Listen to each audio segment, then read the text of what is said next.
Okay, and we are live. All right. Hey, you guys. Okay, so, oh my gosh, I have Dr. Jennie Young with me today, and she's going to talk to you guys about hacking the dating algorithm and pretty much how you can date with intention using dating apps. And I'm really excited. First, I'm going to just make sure you guys can all see us, because I know there's been a lot of people emailing me, messaging me, wanting to make sure that you were able to see this. So let me just tell you guys we are here, everyone. That is not. Hi, Linda. Okay. Jennie Young. Hi, Joyce. Oh, the only thing I forgot to tell you, Jennie, is you won't be able to see the comments this way because they're in the group, but I'll make sure I read them for you if anyone has a question. We were just trying it, just so you guys know, on Restream, but I was having a technical issue, so it didn't work that way. Jennie Young is with me talking about gaming the dating app. Hi, Grace, or Terry. Okay, guys, I am like so excited. Hi, Norma. Good to see you. Okay, so, okay. This is like, you're like every woman's dream right now. So, okay, there are some guys in the Do the Thing community. Is this just for women? Or the guys are listening? Will this just be like tips for them so they know what not to do? Or like, tell us about that first. No, I actually think it's really useful for men to be part of these kind of events. The Facebook group is open to women and non-binary folk. That my Instagram is, obviously open to everyone. And I have had a lot of men ask me recently if I would do a burned haystack for men, and I maybe at some point, I don't know, but I do think it's beneficial to have men in these conversations. For the Facebook group, we kind of wanted to maintain that as like a very safe space for women and non-binary folks. Yeah, no, that makes sense. Okay, let's start off. So tell everyone like what you're doing right now. And then I'd love to hear like how this even came to be. Okay, so I guess it makes sense to talk about my background first. So I'm a professor of English at University of Wisconsin, Green Bay, and my academic background this is going to get really nerdy for a little bit, and then it'll get cool again. My academic background is in a methodology called critical discourse analysis, which is basically like a very formalized methodology of reading between the lines, for lack of a better way to say that. I've also taught some forensic linguistics, which focuses on using grammatical, it does lots of things, but the method I was teaching to law enforcement and criminal justice students uses grammatical cueing to determine if people are lying or telling the truth. So that's another really powerful tactic to have if you are on a dating app. So this is kind of what I've been doing academically. So when I ended up personally on the dating apps, I hadn't, like a lot of people, I'd never tried it before. I was 50 years old and I didn't put that much thought into it. So I didn't realize what an absolute disaster it is until I spent a little bit of time on the dating apps. And then I did what everybody does, which is you kind of deal with it for a while until it's so demoralizing that you just quit and you decide it's not worth it. I will die alone rather than tolerate this for one more day. And then like 3 months goes by and you try it again. And it's just this like vicious circle. So I thought, what do I like? What tricks do I have? And I have exactly one trick, and that is critical discourse analysis.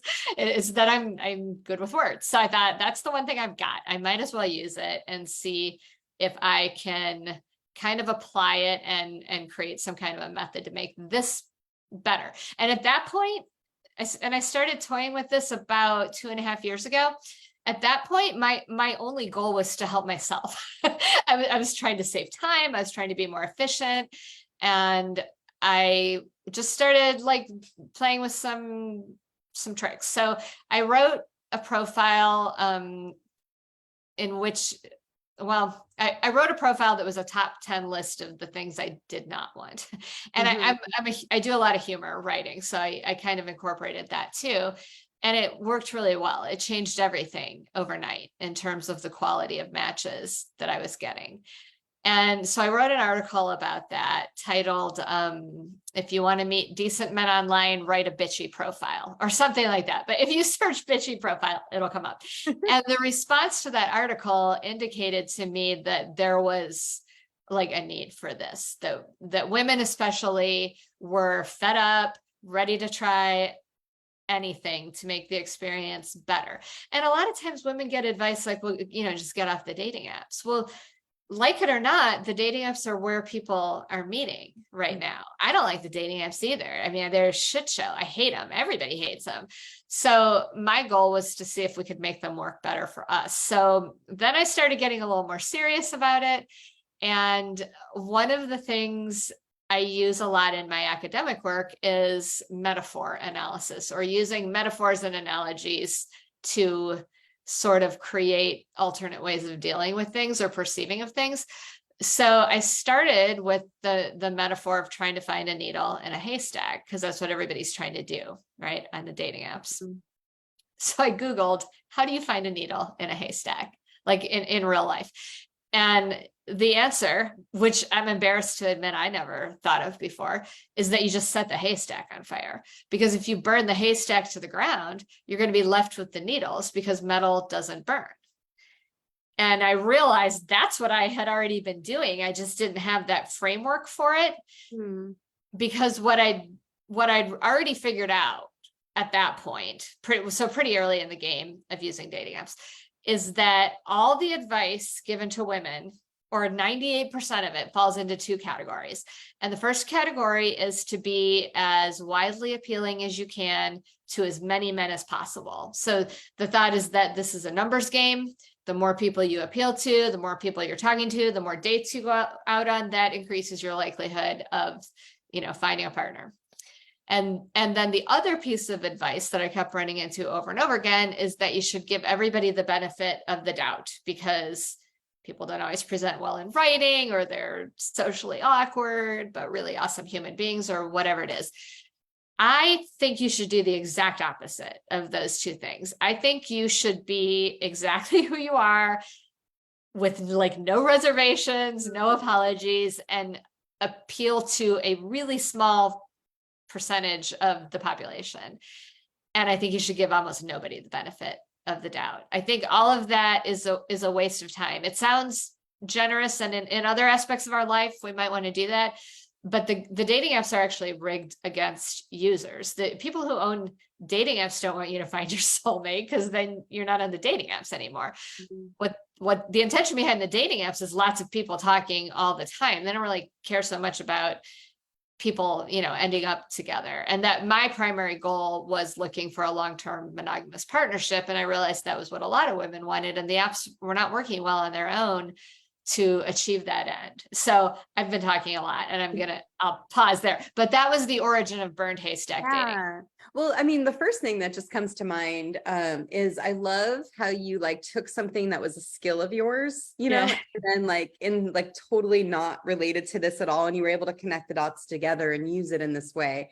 That's something I really love to help people do, because I think sometimes when you're doing something new, like in this case, it was dating, you could not be maybe not as confident doing it, but when you were able to realize wait, I have this amazing skill, from my background, and pull it in, then you're able to increase your confidence. And then obviously all this other stuff sort of blew up from it, which is great. Yeah. And it also, I think, helped me to put it in academic terms so that it didn't feel as personal and emotional. Once I became intellectually captivated by the challenge, it was much easier to separate myself from the kind of emotional trappings of the dating app. I love that. That would be under mindset, right? Because and I like to talk about that too, with especially also the experimental side of it too. Right. And I think everybody can do that. That's not, you don't need to have an academic background to do that. Yeah. So I did a poll in the community yesterday, actually, 267 votes. 90 people are on the dating apps and hate them, and only 9 like them. And then the others were mixed between haven't used them, don't know, and all that stuff. But yeah, I thought that was interesting. So So we need help. So we are, so this group pretty much, I think I mentioned to you, we do more dating in the wild. So like where I do encourage people to Yeah, have the dating app during the challenge, at least, which you I know, love that yeah. somebody's out there doing that. Yeah, like go to a coffee store, join a club, go play pickleball, do what you love and meet people. But I'm Yeah. starting to realize, and I haven't completely like honed in on my thought on this yet, so I need more time to process. And I thought talking to you would really help.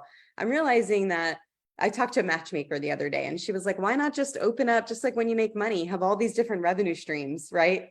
And so like it's the same thing when you're dating. Why not just, as long as you have a good attitude about it, Yeah. you're intentional about it, why not? And so I wanted to keep an open mind, and I love the work that you're doing by being able to empower people to take control of their dating. So I'd love to just have some insight into like how it works and how you're like, even the study that you did with the women, just all the things that you've been basically working on.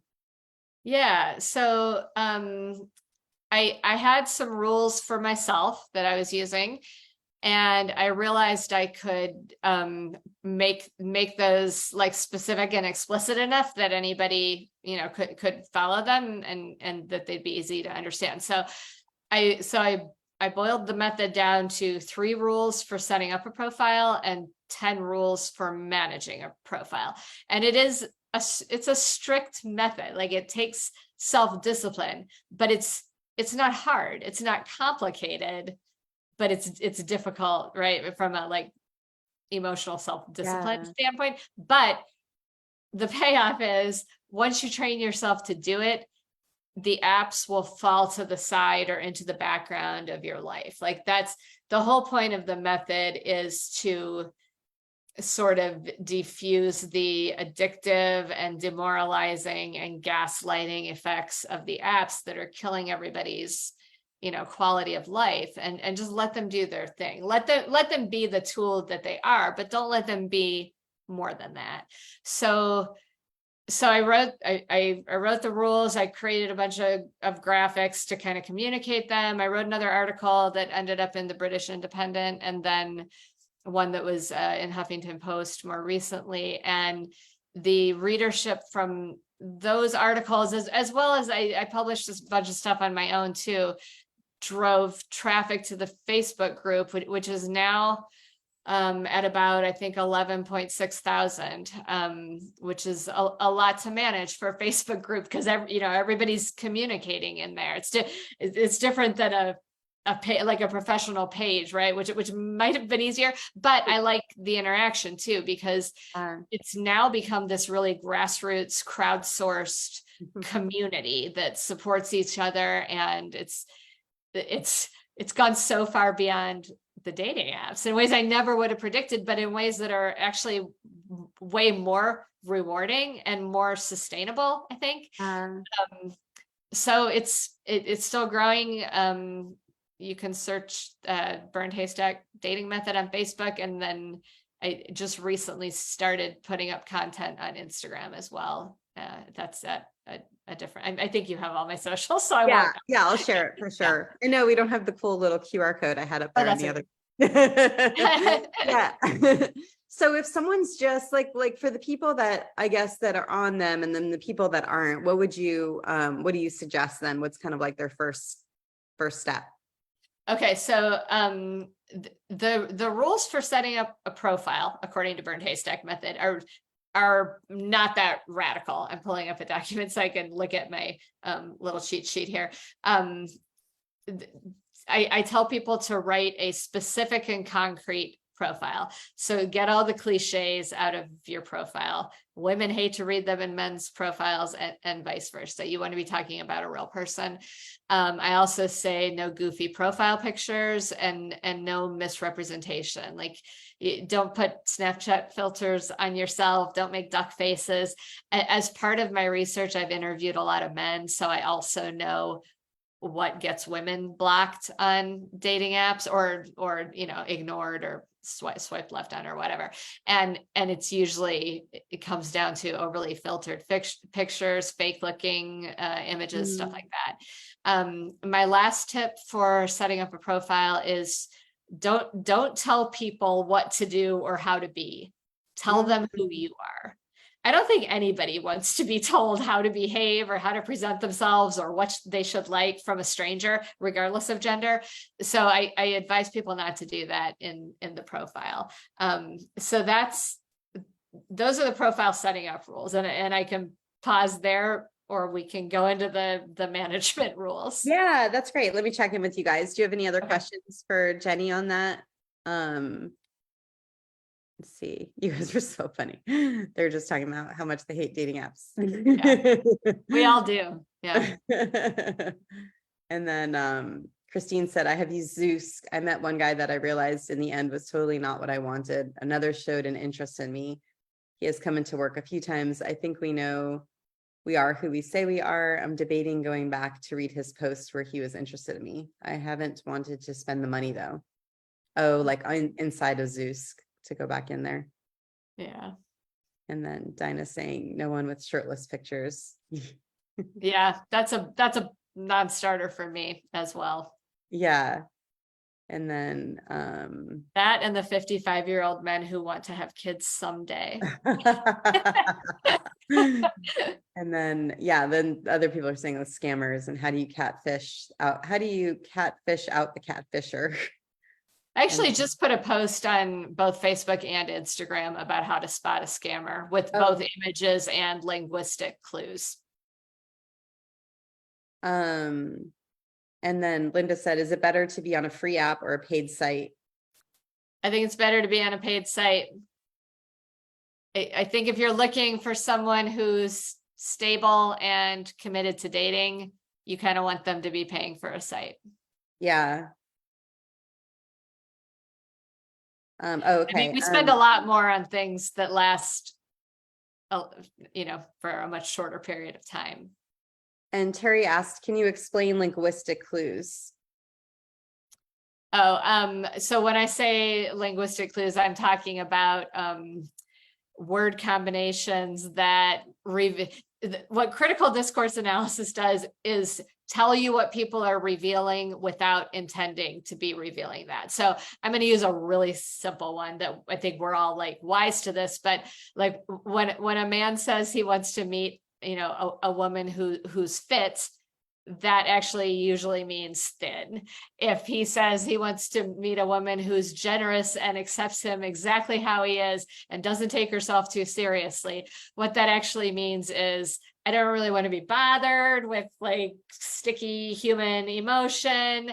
And I do want you to put up with me because I'm going to be a pain in the ass, but I want you to be really simple and happy all the time. So we do a lot of analysis like that. And these things are so coded and have become so like such cliches that they're not even that challenging anymore. So in the group, we get into more, like if somebody has a specific example, they'll post that and we kind of hash it out. That's so good. I love that. So you're able to help them through what they're coming across. So then there's basically this, like, you're going to make this like code book. Yeah, exactly. I actually have an article that's like a dating decoder, and these are all linked on Facebook and Instagram.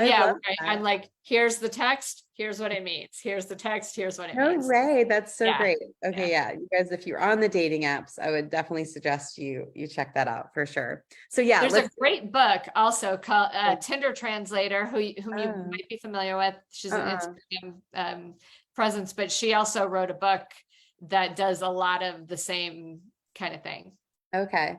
I'd love to, hear just about now the next step we were going into. So we did the profile and now all right. So we will do the 10 rules of app management. Okay. And these are more important. It's more important how you manage your app than how you set up your profile, because a lot of people don't read profiles anyway. So, all right. Rule number 1 is the app is a tool. It's not a game or a place to live. So if you carry it around all day and check it constantly, it's no longer functioning as a tool. It's become something else that's playing too big of a role in your life. I don't even put dating apps on my phone. I only use them on my computer because I like to treat it like a work function, like how I might process, email a couple times a day. So I suggest people look at their dating app for a very few minutes, once, maybe twice a day. I use the analogy of a toothbrush. You know, you use your toothbrush in the morning, you use it in the evening. You don't spend all day carrying it around and tapping away at it and seeing if it's doing anything new. That would be a bizarre thing to do. And I don't think it's healthy for a dating app either. Okay, so that's rule number I love one. that because it takes away that addictive quality. Like I do that with Facebook where I don't have Facebook on my phone because otherwise Yeah, I go to it too much. I think it's the same kind of idea. So you're kind of like intentionally using it at the times that you want. for sure. Yeah. Yep. That's great. Okay, rule number 2 is focus on messaging over scrolling and swiping, because a lot of people, men for sure, I'm assuming women probably do this too, will go through and just like almost everyone to kind of increase the odds. And also like send some kind of copied and pasted message. Like, your profile is really fascinating and caught my attention. I'd like to talk. Okay, that's not really about your profile. That was copied and pasted into probably 100 women's dating apps. So it's not, it doesn't even reference anything in the profile. So why would you believe that? So I only engage with messages that reference the text of my profile, and, you know, that are nicely written and respectful. That's really the only thing that I'll pay attention to on a dating app. I have in my social media a pyramid that's like the hierarchy of dating app conversations. And it starts with like, if you receive this, then engage and move it to this level. It's like a choose your own adventure. If this happens, do this. If this happens, you're done. Block. That one's over. Go back to 0. Start with a new one. And I've kind of just like graphed the most common dating app interactions. And this is something that I've been studying for a while, like the rhetorical moves that people make, what they need, what you can expect next. It's almost depressingly simple most of the time. Because you're catching like the serial daters, like the people that have been on dating apps for like years and years and years. And it's like almost the script that's monotonous and that's been programmed, which is part of the issue, right? Because they're just right, or the scammers who have their own script that's highly recognizable. And the pen pals. It's there. I mean, you can almost categorize it. It's the messages that depart from those scripts in good ways. If you can depart in a bad way too, but it's the messages that depart from those scripts in good ways that are really worth spending your time on. So that's the real data is in messages. I wouldn't get too worked up about likes or anything like that. Rule number 3, no notifications. So if you must have it on your phone, at least disable notifications. That just feeds that dopamine hit addiction phenomenon that's not healthy. And I also think there's kind of a rhetorical effect that if you feel like you have to respond to every little bit of attention someone throws you immediately, that kind of smacks of desperation. Like, you're communicating something that creates an unhealthy vulnerability. I think if you do that, like, anybody who's worth your time and engagement can wait 6 hours to hear from you. And if they can't, then that wasn't going to work anyway. Something else was, I mean, we're talking about grown adults, right? Like, you have to be able to delay gratification for half a day with a stranger whom you've never met before. And if you can't, then there's probably some boundary issues or mental health issues or something. So, so no notifications. The next rule is one of the most powerful. It's rule number 4. It's probably the most famous burned haystack rule, block to burn. And what I mean by that is that if someone's not a yes, then you block them. And I don't mean you swipe left or you choose the X, because if you do either of those things, the app is going to recycle them to you. Every single one that I've tested. So and I've tested a lot of them. So not only is that a huge waste of your time, because you've already decided you're not interested in that person, it also prevents the algorithm from sending you someone who might be a way better fit, because the apps are programmed so they have to send you someone. Don't leave it up to them to decide. Like, once you've decided no, that's a no. And there are ways to block on every single app that do not hurt the other person. Like, I used to think that blocking was for bad behavior or people who seem dangerous or scammers or whatever. And it definitely is for those things. But you can also block and just choose the option of, not for me, in which case it doesn't hurt anybody, but it gets them out of your haystack. And that's what you want. Okay, that's great. Yeah. All right. So do you want me to keep going with Yeah, rules? yeah, but I'm loving it. And let me Okay. check in. See. Oh yeah, they're Okay. great information. So glad I got off of them. So some people are still not sold. Okay. Yeah, no, this could be triggering, right? Number 5 is no fighting on the apps. And this, especially for somebody who likes to debate like me, this is challenging because people say horrible things and they do deserve to be put in their place, but you just can't do it. Once you're at the point where you're helping a stranger learn how to act right, you're wasting so much time. And I believe there's like an energy exchange in, everything, but definitely in dating. And so if I spend 30 seconds of my time arguing with someone on Bumble, that's 30 seconds I could have, either met someone else or be doing literally anything else that might be more rewarding. So don't feed energy, not one bit of energy to I love somebody that. you don't You guys, want. that's a great rule for life, just so we're all It clear. is, right. Yeah, that's true. That is true. It's usually time wasted. Yeah. Rule number 6 is don't be a pen pal. There's a lot of people on dating apps who just want people to text with. And again, if that's what you want, that's fine. Burned Haystack is very specific in its goal, which is long-term monogamous partnership.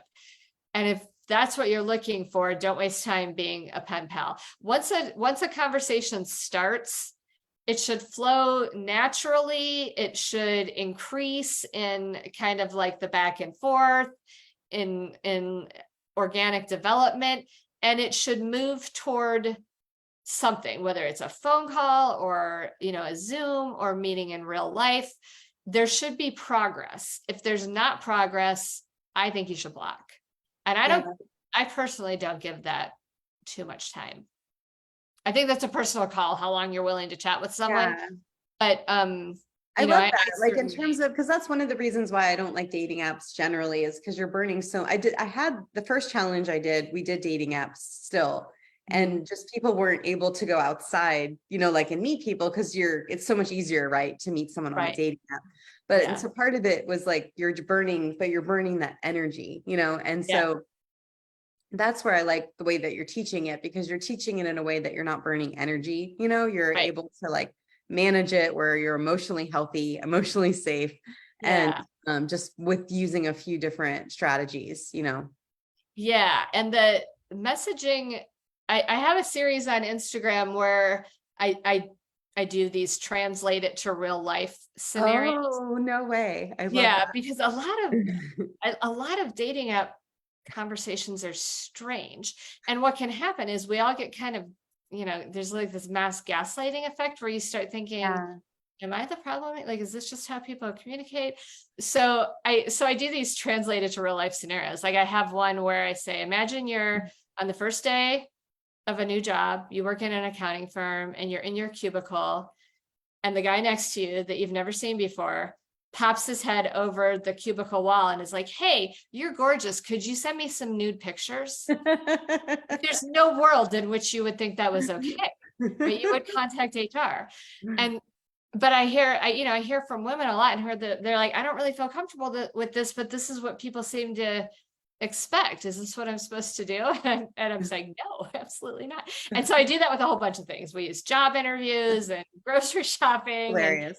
and things that sort of highlight Yeah. bizarre behavior and help you just like in your own mind have the confidence to trust your instincts, because it's really hard if you're encountering like these really strange scenarios over and over again. Okay, so that's number 6. Number 7, this is not possible on every single app, but if it is possible, I think you should set your geography. Like, so, I want to meet people within 60 miles or whatever, but I don't think you should share location, because if you share your location, you're going to get like the golf outing dudes who are just breezing through town, and their goal is probably not a long-term monogamous partnership with the person they meet, based on pure proximity. Mhm.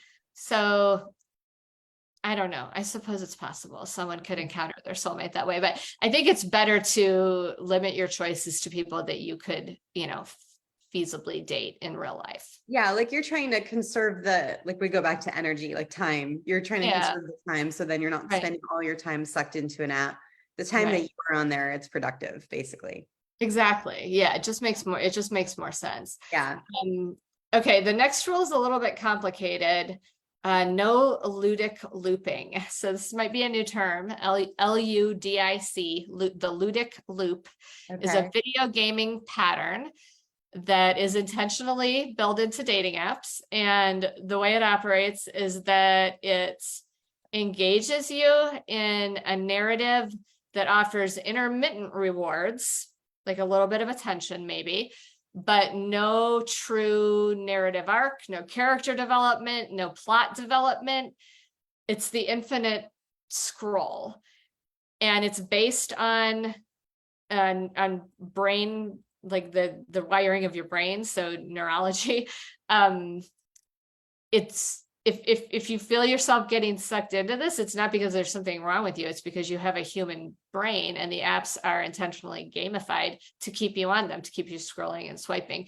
So the good news about that is once you understand it and once you understand how it works, you can cut it off. And it's it's like any other addiction. You can decide to Get off. stop, right? So that's With based whatever on, form of support you might need to do that. You might yeah, need to take some extra measures, but I that's think that's on really a important to dating app then. That's like certain dating apps have that. Is that what that do. means? Well, I mean, Tinder is the one most famous for intentionally building it in, but they all do it by nature of the dating app itself. So what they know from a lot of medical studies is that people who are in love will experience a dopamine spike, Uh-huh. brain hormone, and serotonin also, I believe, but especially dopamine. What they know is that just the anticipation of feeling a connection also creates a spike. So if you're scrolling through people, every time you see someone that catches your attention, you're getting that little spike. And over time, it's just ramping up and up and up, and it becomes more and more addictive, and it becomes this never-ending cycle. So you want to, first of all, understand how that works. And I've got a lot of resources on my blog, which you can get from the Facebook group, that explain how that works. Because once you do understand it, it's a lot easier to break it. Hmm. So that's ludic loop. Okay, we only have two more. We're almost there.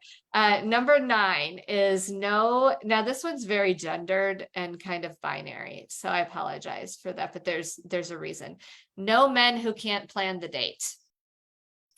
And I get a lot of pushback on this because I'm first of all, I'm a feminist academic, right? And that's my ideology. So people say, are you serious? Professor Feminist, you're telling us that in 2023, we have to let the men plan the date. I'm not telling you anything.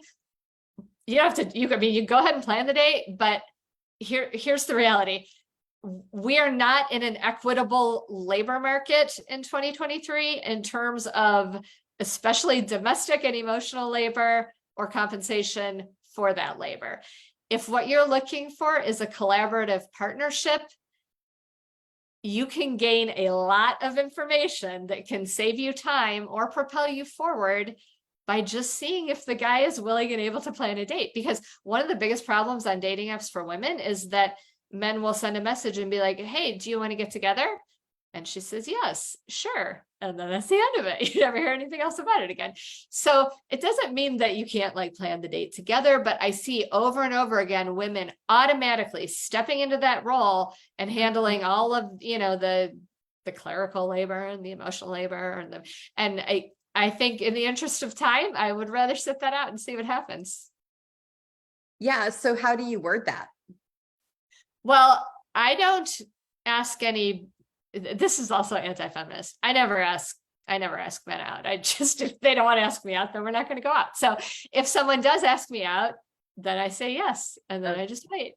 Gotcha. And if he comes up with a plan, Got then I it. So go on the date. If not, you're then just waiting for him to do it. Yeah. yeah, then I block. Now, this is only a rule for the first date. Like, Yeah. again, this is a game at this point. It's a Right. method, right? It's not you're not in a relationship right now. You're trying to get data, and this gives you really important data, but you got to be smart about it and you have to be patient. Yeah. So I mean, I really like the idea of the data perspective also, because like you said, it does get this other part of your brain to work. So it's not as emotionally exhausting. It's more right. just strategizing, in a way of just being able to weed through people quicker.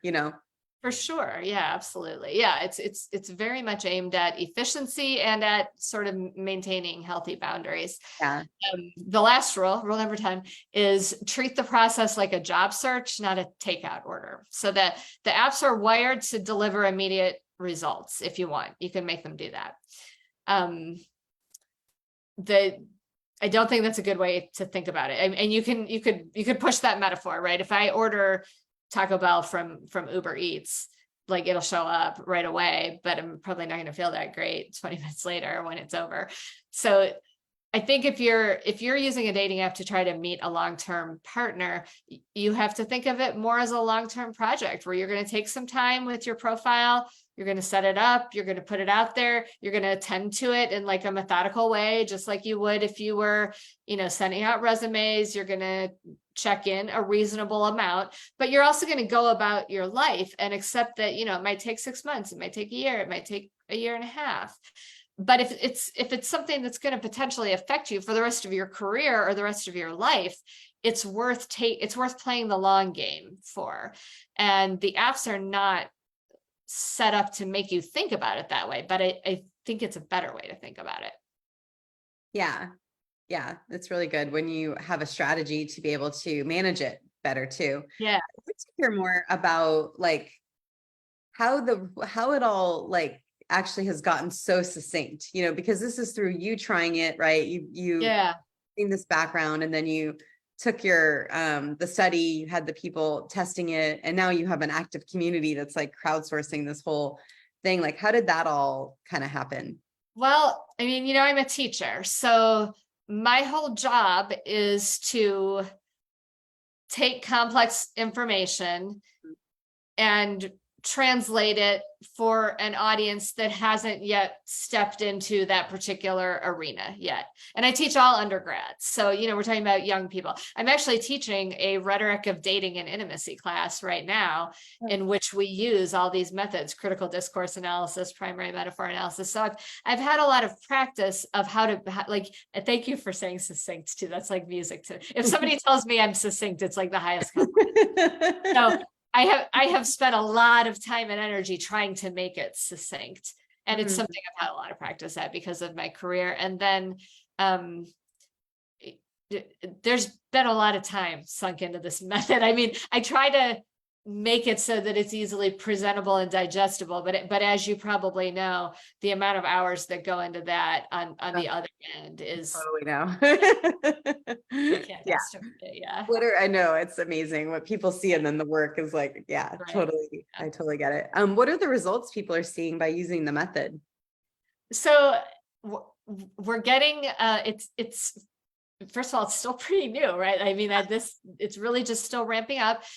Every day I'm getting messages that, say, in fact, I have one I want to quote because I thought this was so beautiful the way this woman said this. She had burned her haystack down to nothing. There was no matches.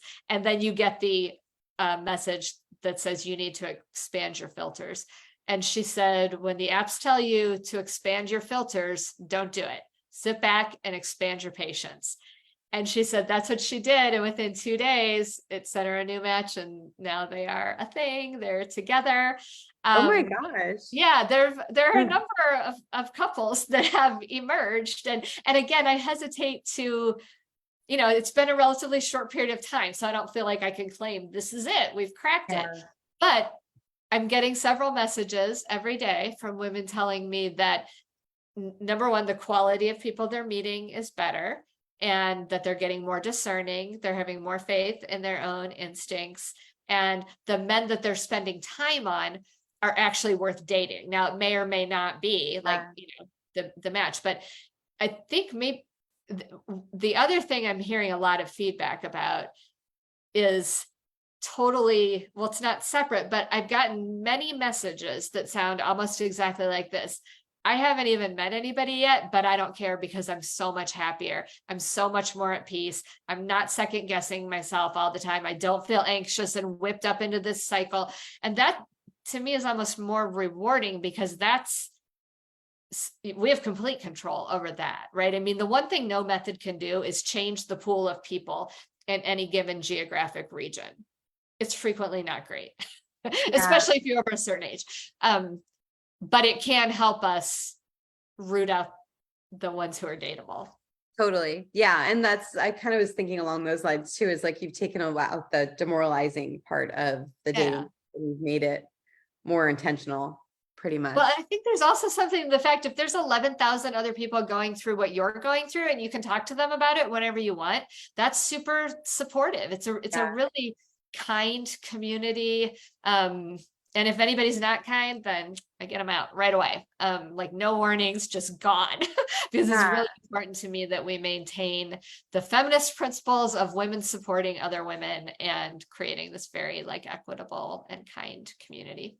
I'd love to hear more about your community because I love the community aspect. I think that's part of the Do the Thing has a formula. It's I'm game, and the M in game is my people. And my people is the thing that like is you surrounded with people that want the same thing as you and that are supporting and encouraging you. And I think it's really important to have that both mentally and then also to help you do the thing. And so I'd love to just hear like how your community has evolved, because I feel like we're so starved for that connection, and when you're able to create a space for people to be there for each other, it's so powerful.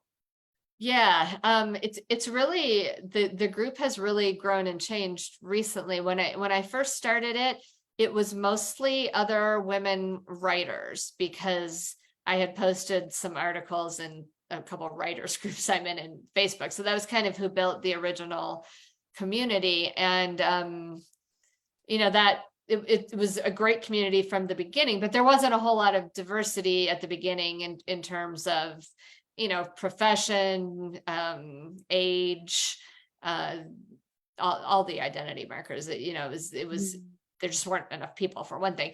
Now, where we're at now, I mean, it's across the world. I'm getting a lot more international members now. Got a really nice note from a trans woman who just joined and she said, I've not been able to find a community like this that welcomes trans women. And we're getting increasingly diverse, definitely racially and ethnically, and in terms of sexual identity and orientation.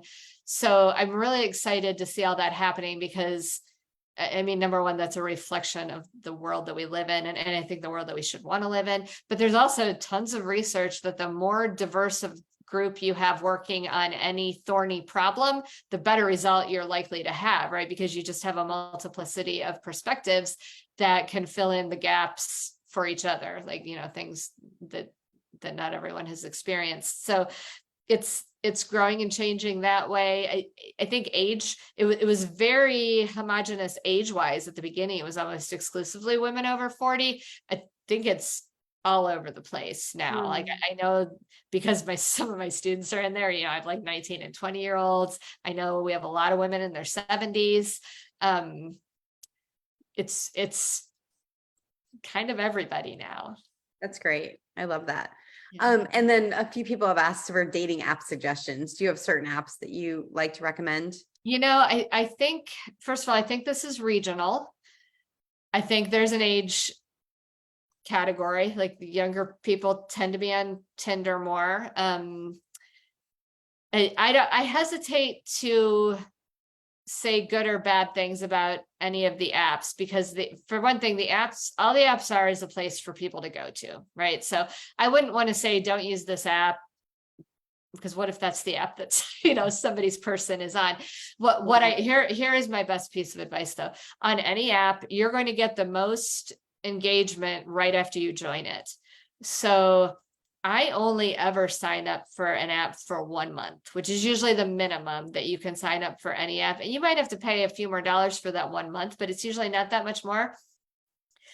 And then that gives you a chance to see, do you like the platform? Do you find it, user friendly?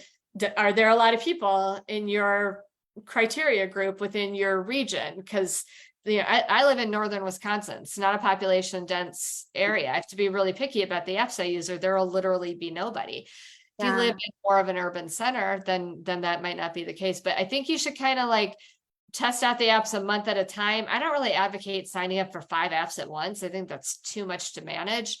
Unless maybe you don't have a job or something, but if you have a job and a life, like one app at a time for a month is kind of a good way to figure out what's going to work.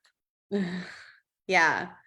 I love that. That's such good advice. Oh my gosh. Well, thank you so much for doing this. I love hearing like how you were able to figure out a way to make it intentional, and because that's the part that I really don't like, is that addictive side of it. Yes. If you guys know, we're still doing the Dating Dare Challenge, no apps. This one's only 5 days. So for anyone that is on an app, we will be pausing them, but I do at least want to have us keep an open mind, because for some of you, I know it's hard, like you're working full time, like you don't have the time to look and all that stuff. And that's where, maybe at least just exploring the idea of a dating app and using this method could really help. So then it's at least more intentional and not so, what's that word? Just mindless, right? Like that's what happens. It just goes into this mindless zone. Well, I'd love to hear, I think you have really good advice about this, because from coming from where you were to like everything that you've been doing now, I'm sure like a lot of things are changing for you. Yeah. What would be your number one piece of advice for people on doing the thing? I'm doing the thing in terms of like with this. Anything. With anything. Oh, with anything. Yeah. Because you followed your instinct and you went with it and you're like kind of following this path. Yeah. So, okay. I think I have so many things popping into my head. Number one, just do it. Like, don't, if you give yourself too much time to think rather than act, it like somebody else is going to do it, or you're not going to do it. So commit to something fully and do it.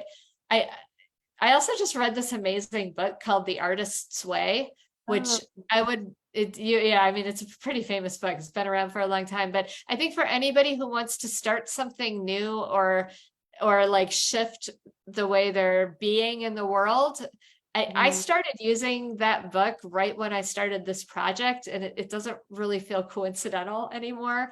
It's a creativity program, but you don't have to be an artist to use it. You can be a creative business person. You could be a creative, nurse or teacher or anything like that. And that's one example, but I think doing something really intentional and purposeful to frame the thing, whatever the thing is going to be. Like for me, the thing was burned haystack, but whatever it's going to be, I think you have to just dive in, but then also keep diving in. Like it's not that hard to dive in, but continuing to dive in day after day after day, it can be challenging. So you have to find some kind of method or framework to keep yourself going. So good. What was yours? How did you keep yourself going? I did that program in The Artist's Way. Oh, so was there, but when it got hard, like that's what you did. Okay. I did. Yeah. It's a 12-week program that you could do forever. But one of the things she says is to recognize that you will go through creative deserts. And that's also part of the process of evolution and of creativity, no matter what it is. So, before I've been writing about this for 2.5 years, and there'd be times when I'd send an article to 25 editors and nobody even wrote me back. And I would just tell myself, it's okay. You're just in the desert right now. You have to keep walking through the desert.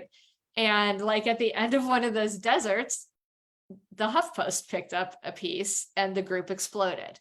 Wow. And you only need that one thing, like whatever it is, right? On a dating app, you only need to meet that one person. You don't need to meet 50 people. You need to meet one. Or if you go play pickleball, right? You need to meet that one person. So you want to increase your odds of letting that one thing happen. But in order to do that, you have to kind of just push through the boredom and the days when nothing is happening. Yeah, that is so good. Okay, share again where they can be a part of your community if they'd like to join, and then also Instagram as well. Okay, so if you go to Facebook and search Burned Haystack Dating Method, it'll come up. So that's open to women and non-binary folks. And on Instagram, I'm at word case scenario. So like worst case scenario, except word, WRD. And there's underscores. So word underscore case underscore scenario. So good. Thanks so much for coming on, Jennie. This was really good. Oh, thank you so much for having me. I really appreciate it. And I love the work that you're doing. I think that's actually a better world if we could all get off the dating apps. So good. And for you guys, do the thing. Don't wait for opportunity. Create it.